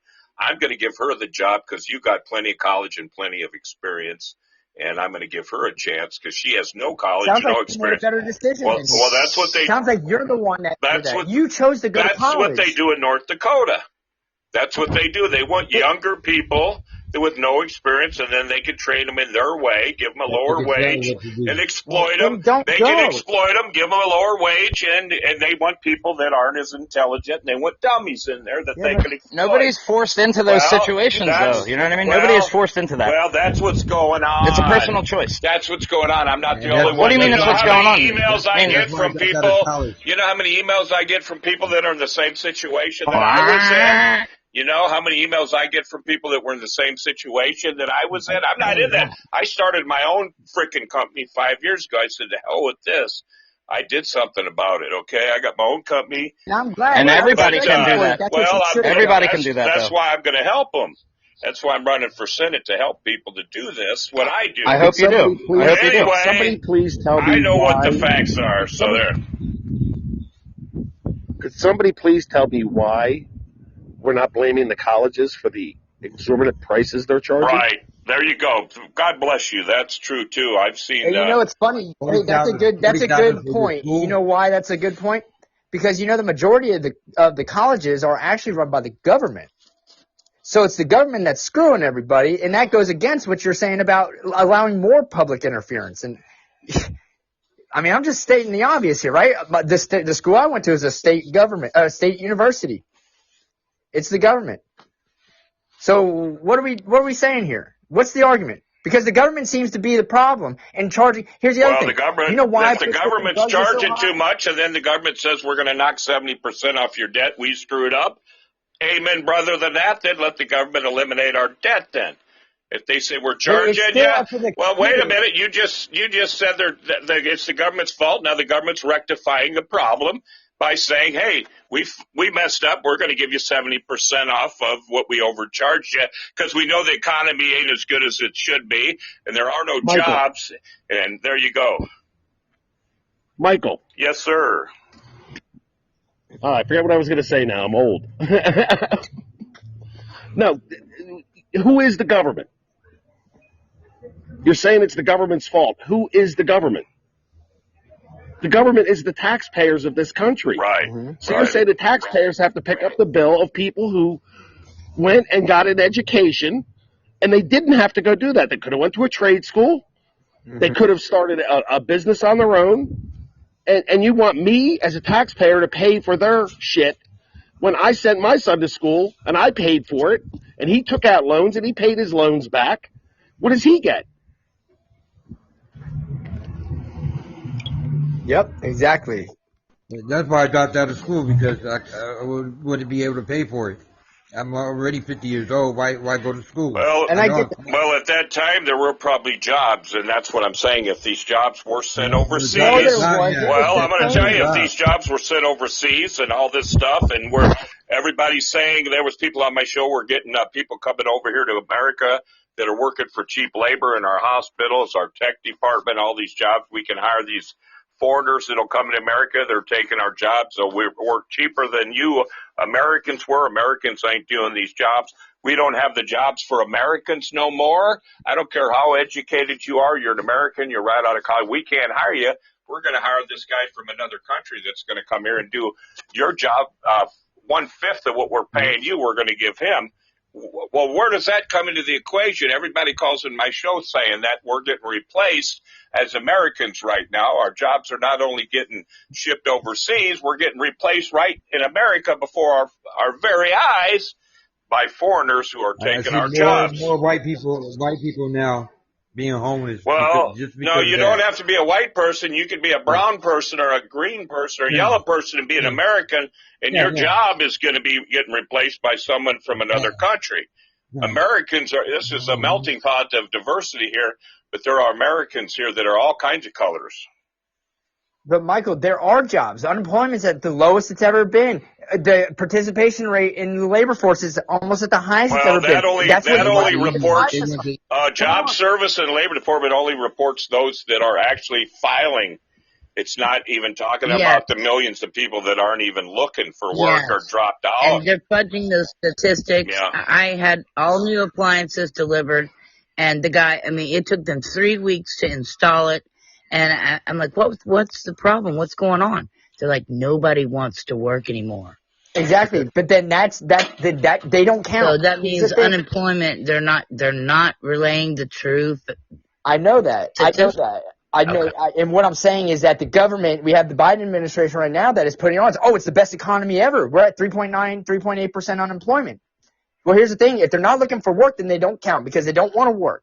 Because apparently he's adding 6.5 million jobs that are new jobs, okay, that are available for people to go get. So either he has disincentivized people to go work, okay, or he's lying about the actual economic numbers. It's one or the other. The guy said there are tech jobs from people coming from India, and they're coming in to work in our hospitals now because we're bringing in foreign doctors now into the hospitals. There's going to be a bunch of doctors now that are coming in from India that are going to be working for our pandemic. They're bringing them here to work in our American hospitals. So why would we it's do jobs that? we've created for people to come in that are foreigners to work here. So it's unemployment. Okay, great. And so that'd be the Biden administration. That'd be the Democratic Party right now doing that, right? What are you going to do?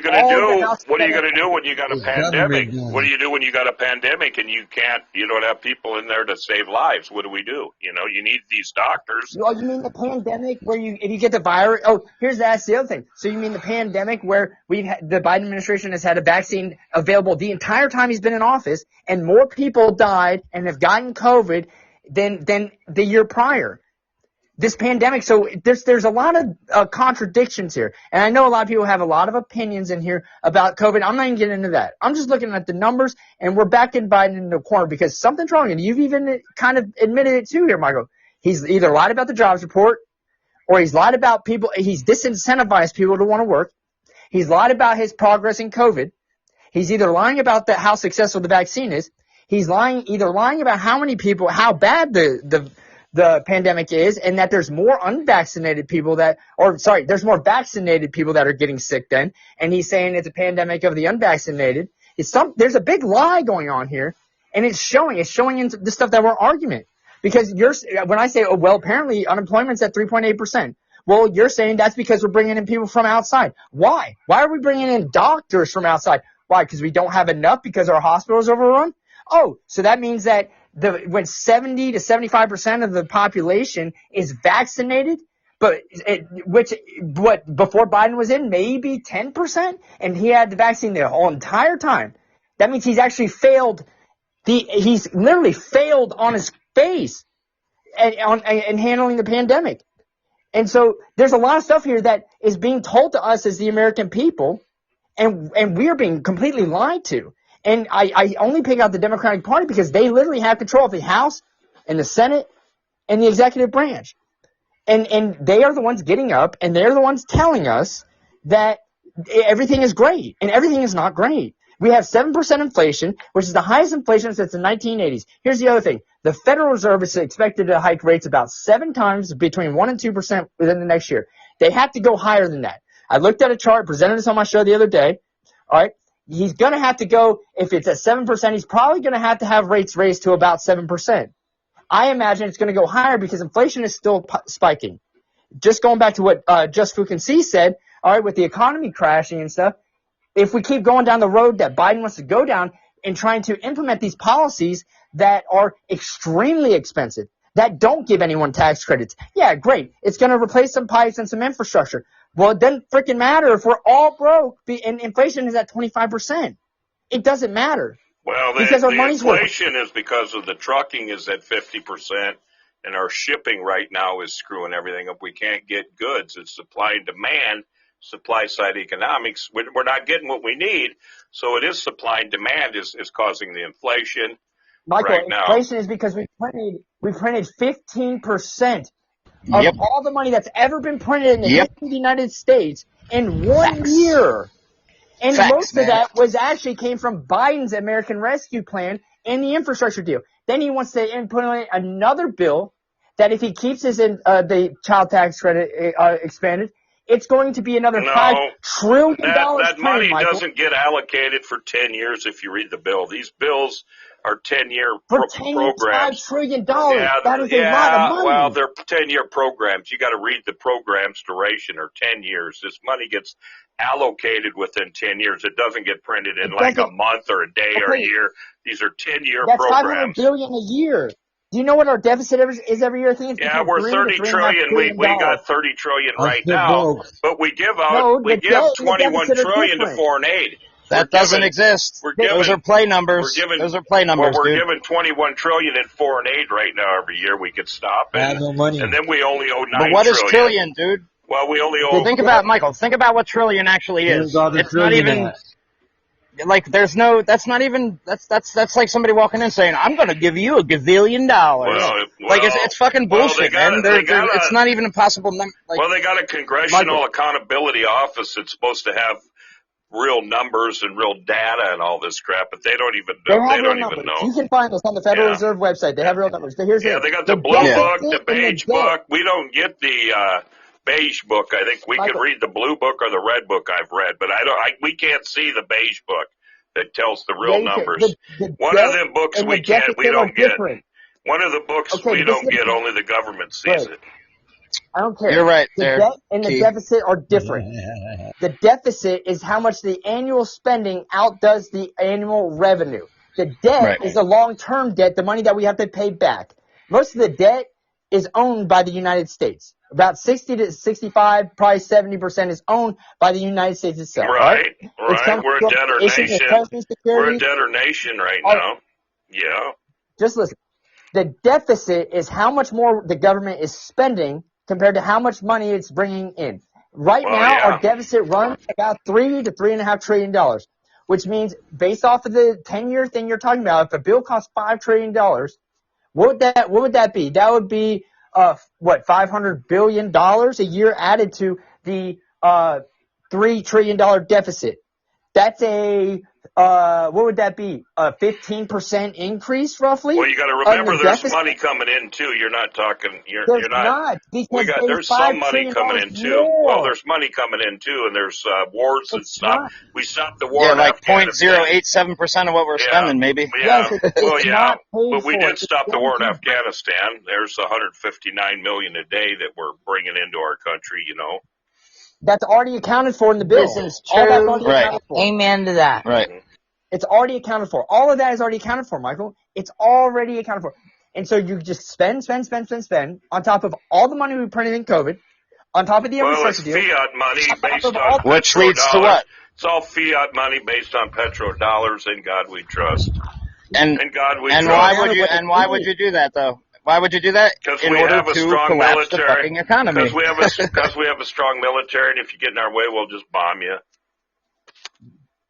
Not with the guy we got now. Oh yeah, he'll bomb you. Piss him off, he'll bomb Yeah, you. we were doing that. He'll bomb your ass. You piss Joe. He'll He's a bomb you with a hawk. fucking turd or something. Biden's a hawk. Don't let him fool you. Shit myself. Biden's a hawk. He's a hawk. Biden right now is the reason why Russia's going to invade Ukraine. Think about this. That's a false Biden flag had the whole- operation. I've been talking. It's all bullshit. I got people on the ground right now are laughing. I got a German ambassador that's a friend of mine. Her and her husband and kids are over there. They're laughing. They're cracking up. I've been talking to them for 2 years. This is all a big wag the dog. It's all bullshit. They've been laughing. It's all a false I flag don't understand how operation. somebody who seems Yeah. you seem like a very competent I love that and movie. smart person, Michael. You really do. Like Well, I've been talking. I mean that wholeheartedly. I broke this story. But the thing is, how can you? I broke this story on KFGO radio last week, and everything I said's Propaganda. coming true now. That's a false flag. Yesterday on the news, they got it on national news. It's a false flag operation. And just like I said, it's all a false flag. It's all bullshit. And now Dog they and broke pony it. show. I broke it on KFGO radio last week. So you could check it out on regular radio here in Fargo. I broke the story. And it's through my friends that are over in Ukraine. I talk to them every night. And they're driving around like nothing. They're laughing. They don't think nothing. It's all bullshit. But that's what Yeah, I hope you're right. Well, I hope she's right. Either this ambassador to Germany's lying to me and she's crazy and nothing's going to happen and they're all safe, or shit's going to happen. And I told her, who do I Well, believe? I hope that's right. And she told me, don't believe your news, believe Dude. me. So I'm trying to. World War III would be a shit show. Like that thing. I hope that's not what we're heading for, because That would not be fun at all No, for I anybody. don't. With the I amount of don't. weaponry that we You're have, right. you know, Not it's for Russia or China. Yeah, we don't want World War III, and we don't want a civil war here either. In this country, we don't want neither. well, you civil know, war here would be chaos because it would be a territorial thing. It would be more ideals, not territorial, if we had a civil war here. And how do you know someone's on what side based on their ideals and their beliefs as far as how the country should be run? You wouldn't know. So it would be complete chaos, first of all. And you would have, And I to just take over the world. and you'd have I Russia don't and see it China taking- interference directly here in the United States while we're fighting it. They would literally be Yep. over here, and we would have foreign interference on splitting sides up and taking sides. Well, look, against someone. there's no one who could take us down, an outside source that could take this country down. But can we take Well, ourselves down? Sure. From the inside out, yes, we can. But if we're fighting And ourselves, if you read the Communist Manifesto of 1963, then it's a basic outline of the exact plan of the Soviet of the Soviets at the time. They laid out a plan. It was 50 points to focus on in order to take this country down from the inside out. And if you look at that list, literally, I would say probably a good 70% of them are the basic core values of the liberal left in this country. exactly. Explain that to me. Exactly. And that's the stuff I'm talking about. Because I'm providing you numbers. I've read the bills, Michael. And the thing is, I've gone on and I've literally read all of Biden's economic agendas by his supposedly Nobel Prize winner economist, which, by the way, Karl Marx won a Nobel Prize. So you could be a communist and win a Nobel Prize. That doesn't matter. All right? They don't take into consideration actual behavior on when you do raise taxes or when you do certain things. They just think, oh, you do this and it does that, and that's not true. It's not a one-to-one relationship. It's actually usually a 1 to -1 relationship. All right? Because trickle-down economics works when you are talking about passing all the negative stuff down. It runs like water. When you increase taxes on business, it goes right to the consumer, straight away, right to the consumer and the employer. All right? Yeah, maybe they are keeping the profits. I agree with you. Maybe they are corrupt. Great, they are. But when you do the negative things to the businesses, all right, the employers or the employees and the consumer eats it. They're the ones that have to do it. It showed Then with you got to Biden's shut them vaccine. down and give another small business a chance to become the big dogs. That's what they did in the Well, past. the Then you small shut them businesses down. do it too. Then you give someone else You're a gonna shut down chance. the small Then you businesses? shut the big boys down and give someone else a chance to become the big It's dog. not just the big Then you boys. let It's them. the little business. Well, Michael, then you I shut them charge- down. So, I Michael, thought the weren't you against private sector earlier? Weren't you arguing, like, you know what I mean? Like, you weren't, was that what you said earlier No, about the private and public I'm sector? against the government privatizing the government. And that's what the government's doing. They're privatizing the government. That's what I said. I don't like the government Well, privatizing the that's fucking been done. government. I don't like the government privatizing Yeah, I didn't it. think you said. I thought you said something a little bit more towards the idea that you weren't. You know, we were talking about public and private sector. and Yeah, I when the thought- I government thought you said otherwise. privatizes itself, you got fascism. That's fascism when the government privatizes itself. And that's what the hell's going on since Reaganomics. That's fascism, and we don't need that in this country. That's why we went to war. Reaganomics has nothing to do with privatizing anything. And the government privatizing Can we itself. go to the replay, please? Yeah, the government privatizing itself means that you're saying the government is the only corrupt thing in that whole equation. No, you don't know what I'm saying. When the government hires private companies to do their work that they're no longer doing, and you got government in, and you got private companies doing the work the government used to do, that's privatization, Like and what? that's fascism. And that's what I don't like. Like what? Like everything, doing your taxes, doing this, doing that. Don't you know the government's been privatizing the work they used to do? North Dakota, or Okay, North your Dakota. taxes, so I'm not allowed. Okay, North I'm not Dakota. allowed to Here, file I'm going to give you an taxes as a example. county? I'm going to give you an example. North Dakota DMV is not a government frickin' entity. It's not. They're not. There's no way. There's no way. It's not a state. How is that It's a possible? private company from Chicago that runs it. I asked the lady. She said, "We're not a government entity, so you can't even report us to the government." And I said, "Oh, really? What are you then?" She said, "We're a private company from Chicago. We just got the title, North Dakota Department of Motor Vehicle. We're a Chicago company from Chicago. We're a privatized company." I go, "Oh, okay. Thank you for letting me know that. Okay, so I got to call your corporate office in Chicago." So that's what I'm talking about. When your government has these bureaus with their state names on them, and they're not even state owned entities. They got some company, or maybe the Fargo Bus Company is ran by an outfit out of Chicago, or the Fargo City Bus is actually a private Chicago bus company, and shit like that. That's where I'm saying fascism's coming in, because you could hire your buddy that owns Billy Boy Johnson, that owns the frickin' bus company, or owns some company to run it, and you're a government official. You say, hey, well, you know, the school photographs, for example, in Fargo. Here's another thing. You could hire whoever you want to take the school photos. You hire, you're the superintendent of schools. I like, my friend Bill Jones owns, Johnson's photo company. And I think I'm going to hire him because he's going to give me $1,000 a year just to hire his company. Well, there you go. I want to say you have the definition of fascism all wrong. You know what fascism is? Fascism is when big government and companies are unified, working together. Then you got fascism, and that's what it means that you have more control of the government has more control over those companies. Nope. No, you got it wrong. It's when corporations own the government, and that's what's going on. Corporations are owning the government now through privatization, and it gets so big, the government outsources everything. Pretty soon, the corporations wind up telling the government what to do, just like you have your lobbyists right now telling your legislatures what to do, because your lobbyists are writing the legislation for the legislatures. Lobbyists are writing the frickin' legislation for your senators, your congressmen, and that's something I'm not going to do when I'm a senator. I'm going to have my staff write our own legislation, and we're going to have our own lawyers look it over. I'm not going to sit here and say, oh, thank you, Mr. Key, for the $100,000 check. I'll make sure I pass your bill that you just wrote with your lawyers, and I'll put my name on it because I'm just a congressman or a senator with a figurehead taking your money to put in my pocket. I'm not going to do that. I'm not up for sale. And that's fascism. That's what we have, brother. That's what I want to get rid of. That's why I'm for Main Street and not Wall Street. And that's what's happening, and do your research on that. That's not fascism. Fascism is when you have it. Literally, I had the definition right here. Okay, it's a centralized autocratic government. All right, that has a dictator, or is run by a dictator. All right, it's more government control. It's more control over the people. All right, like it has nothing to do with what you're saying with the corporations.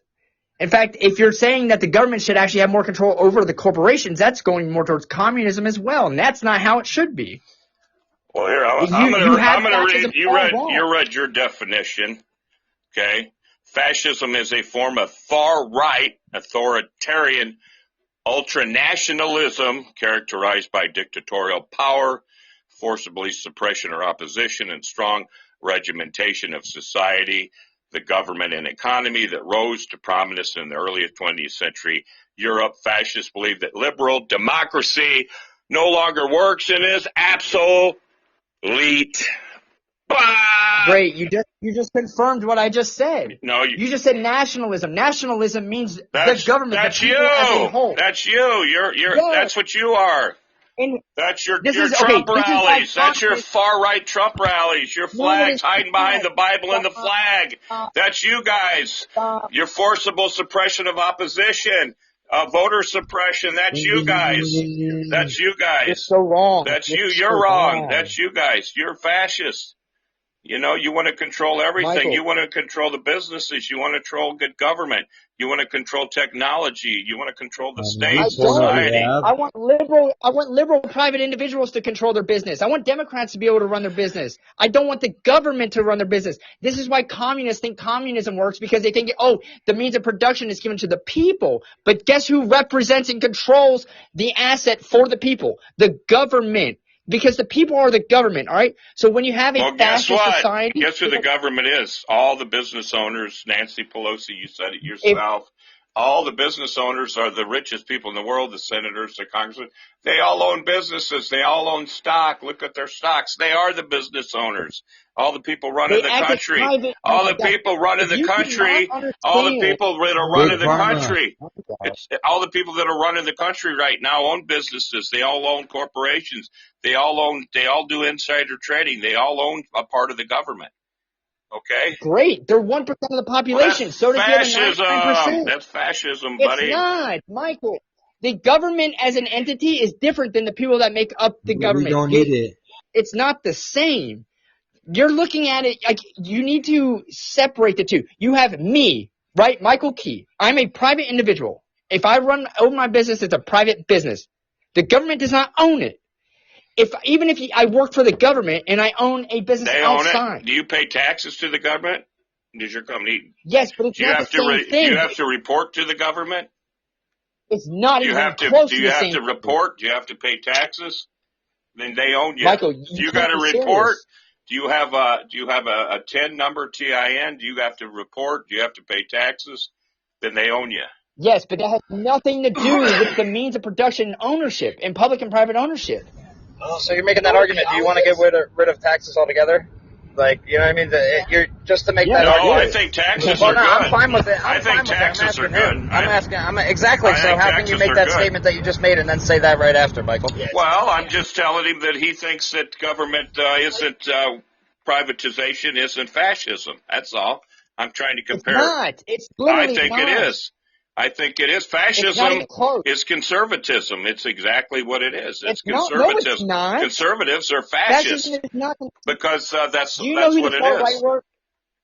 Do you know who the far right were in Germany? It was the Nazis, right? The National Socialist Party. They were Right. socialists and communists, Right. right? Their values actually support more of the left, far more to the left. Their values and everything that they did and implemented and control and all that stuff is actually, Yeah. and economically And too. they had a- Go read about they it. had a corp- Okay, corp- actually they goes had a- supports more they had of a the corp- left's values They today. had a than- it's not even corporatist close to economic representing system. their rights. They had a Not they even had a- close. They were Okay, so you're making a fascist comparison regime- saying just because I'm here's- right wing. here- Actually, here- did you know here's that what most you did. countries, liberals, Yeah. all right, or the left, say, Well, here's- or it'd be liberals, Here, let would me be like speak me. a minute. The fascist regime in Germany created a corporatilist system in 1925, a creation of the Palazzo Vadoni Pact, in which the Italian Employers Association and the fascist trade unions agreed to recognize each other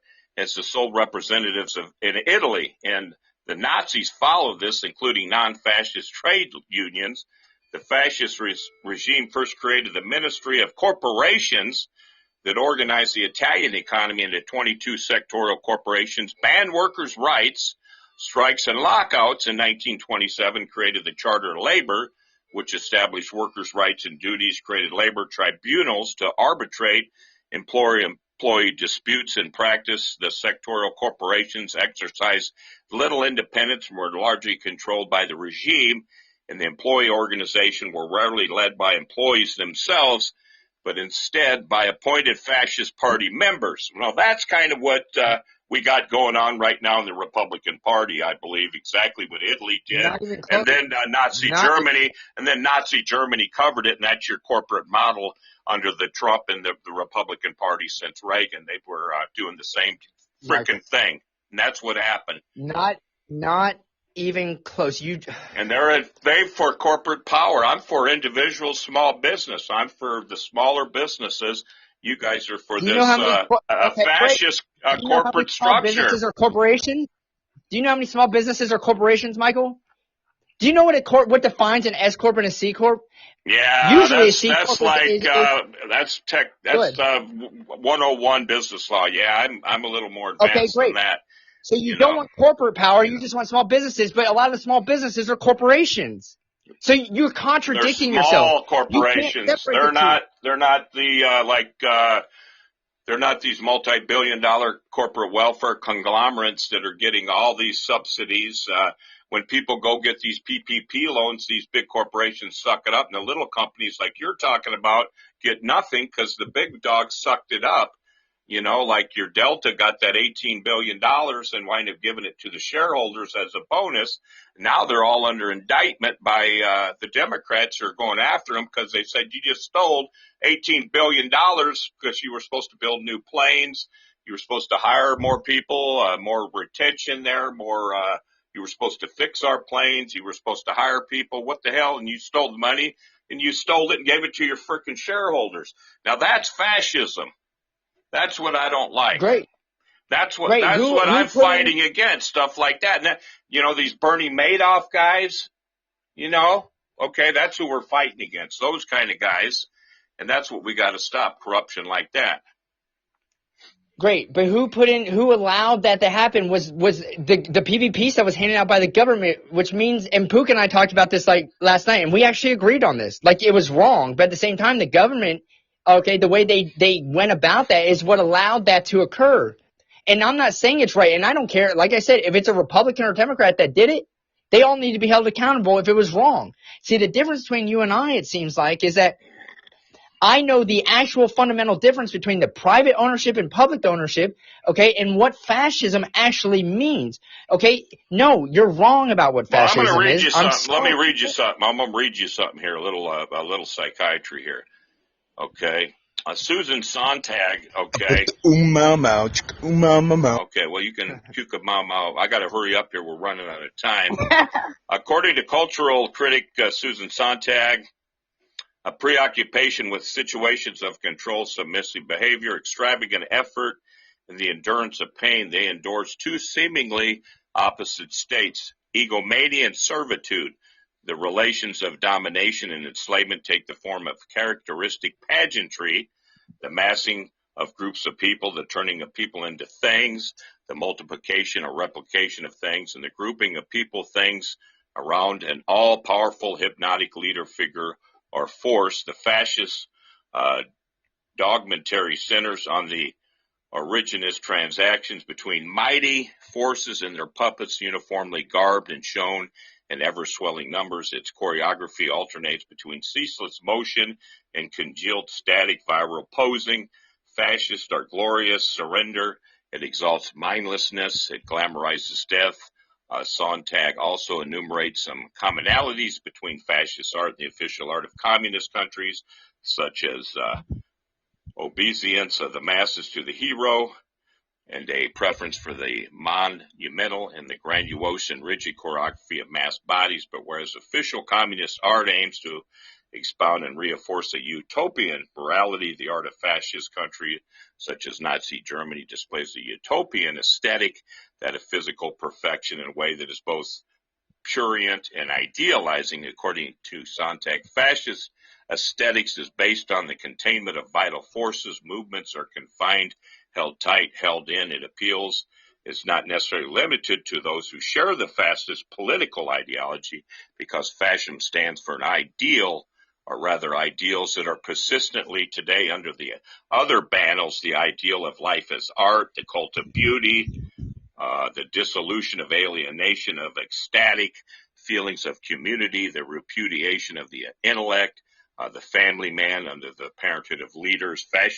Fascism has been widely criticized and condemned in modern times since the defeat of the Axis powers in World War II. So that's kind of a different look at the psychology about fascism, and it also has there's different fascism has changed since the definitions that are given for fascism predate World War II. Right. So I mean, fascism has definitely changed. Yeah, absolutely. It's changed a lot. It's changed a lot, and I can see it coming. And I've had many professors I've talked to, political science people, and I said, could we ever have another Holocaust? And they said, absolutely.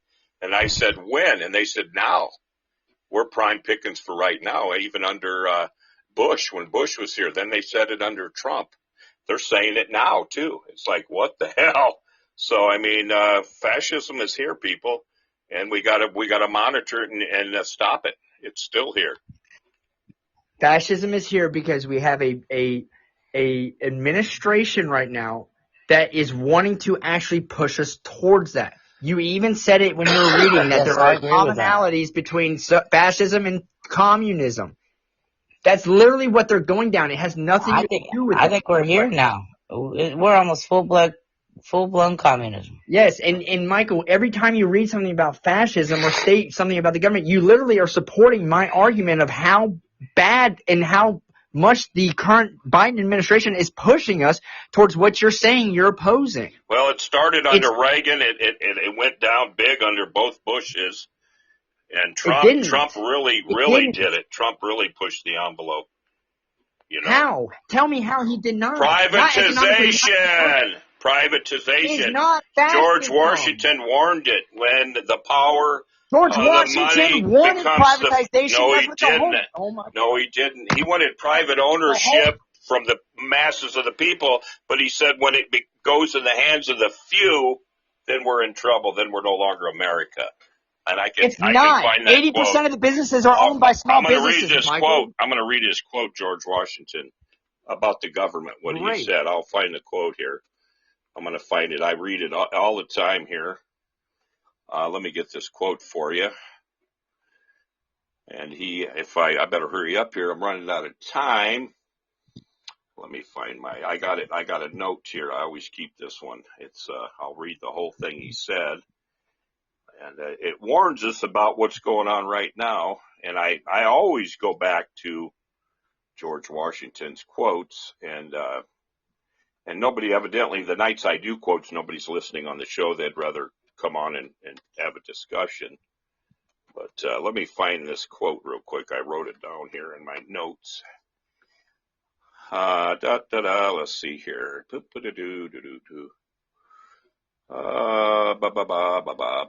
See where it's at here. I hope I can find it here. It should be right in the front here.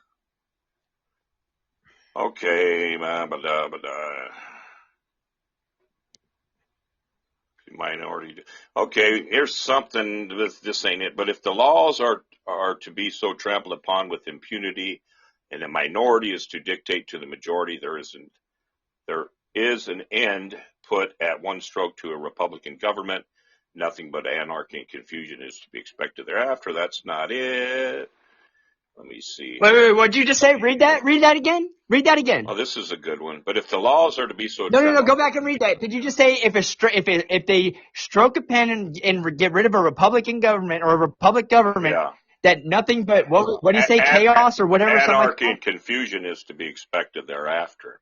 Oh, really? Yeah. So if we eliminated our republic and went to a democracy and got rid of the electoral college, you mean just anarchy and confusion would persist? The great George Washington even said that? Yeah. That's funny. That's what he said in the founding of the country here. But I want to find out. So you don't trust him on that, but you will trust him on what he said about the businesses. Well, I'm going to show you what he said about what's going on right now in our country, that he was way ahead of his time, 200 and something years. And I got to find this damn quote real quick like here. But I got a lot of quotes I'm going through that I've said on this show. And let me see here. You guys can talk amongst yourselves for a while if you want, and I'll just come back. I'll come back on when I find it here. Okay. I'm going back. My freaking typing for the chats, I can't type, and I'm trying to respond to some of these comments. I just got one, but it's stuck on the emojis. Pook, what do you mean cheap shot? Oh, sorry about my comment on the Delaware. I thought the airplanes before the airplane flew over. That was perfect. That was funny as hell. I was watching that and I said, "What did he just say?" You're kidding me, right? Yeah. Before the airplanes flew over him on the Delaware. Before he was facing the German machine guns when he landed on the beaches of the Potomac. Right. In the name of capitalism. And they all have those moments, so it's it's just funny. Yeah, that's funny. Hot the smiley faces. I'm Porky the guinea pig. Eric that's a duck season, rabbit season. That is kind of what this is, Eric. Does anybody know what Woolworths was? No. Oh, Woolworths? Yeah. I, It was Oh yeah, called, what five was and it? It dime. was like a 5 and dime. yeah, they still have it in Australia.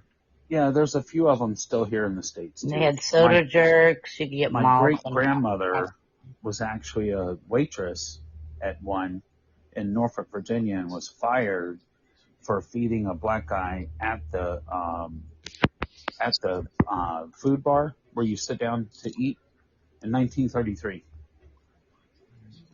They took her out of there kicking and screaming because she knew she did the right thing. Hold on. She was Billy Badass anyway. Yeah.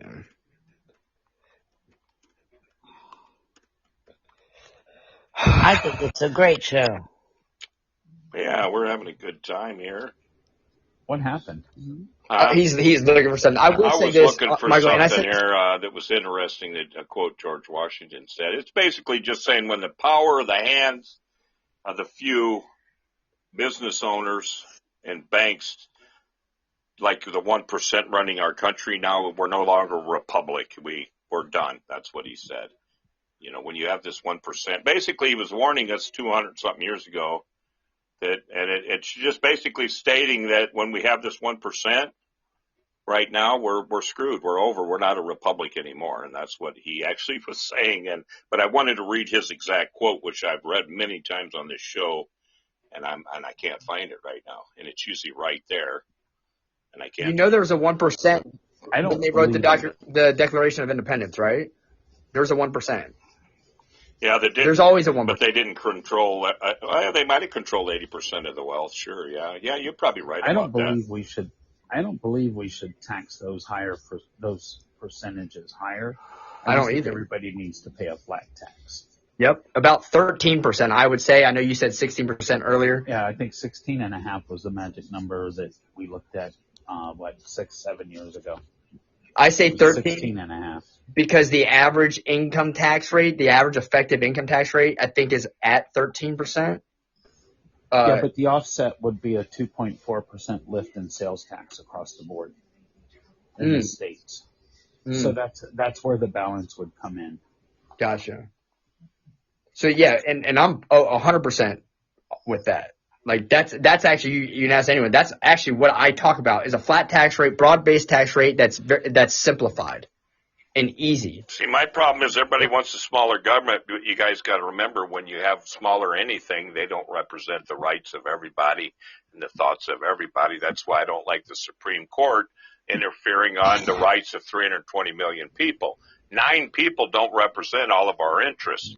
You know, and that's what I'm saying. A smaller government is not a direct democracy. In a direct democracy, 90% of us will be involved and our voices will be heard and we'll have a vested Actually, interest. no, that's not true. Only 51% of us will be involved. Well, in your math. What, Pook? I believe at a flat tax rate, the government would be sustainable. I hear that from a lot of people. I hear that from a lot of people. Yeah. Create those educational programs and everything else where moving forward, we're educating our youth and moving on. And that tax rate could be spread across the board. Mm-hmm. Yeah, I've heard that from a lot of people. You know, Michael Key, I'm going to call you out on this. You made the comment that you're trying not to pay any tax at all, but you would still be a victim of that 16.5%. Yeah. No, I don't want to not have a tax. I understand we need a tax. When I said that, I was kind of upset. The show's going to go in about 30 seconds, guys. 20 seconds. So thank you for tuning in. It's been a great show. Come back tomorrow night, guys. Thanks a lot. I'm glad I got to hear from all of you. Awesome show. Good night. We'll see you tomorrow night. Thanks for staying up late, you guys. God bless America, and get out and vote. And thanks for letting your voices be heard on the Michael J. Steele for Senate show. We'll see you tomorrow night. Have a good night. Thank you. Thank you.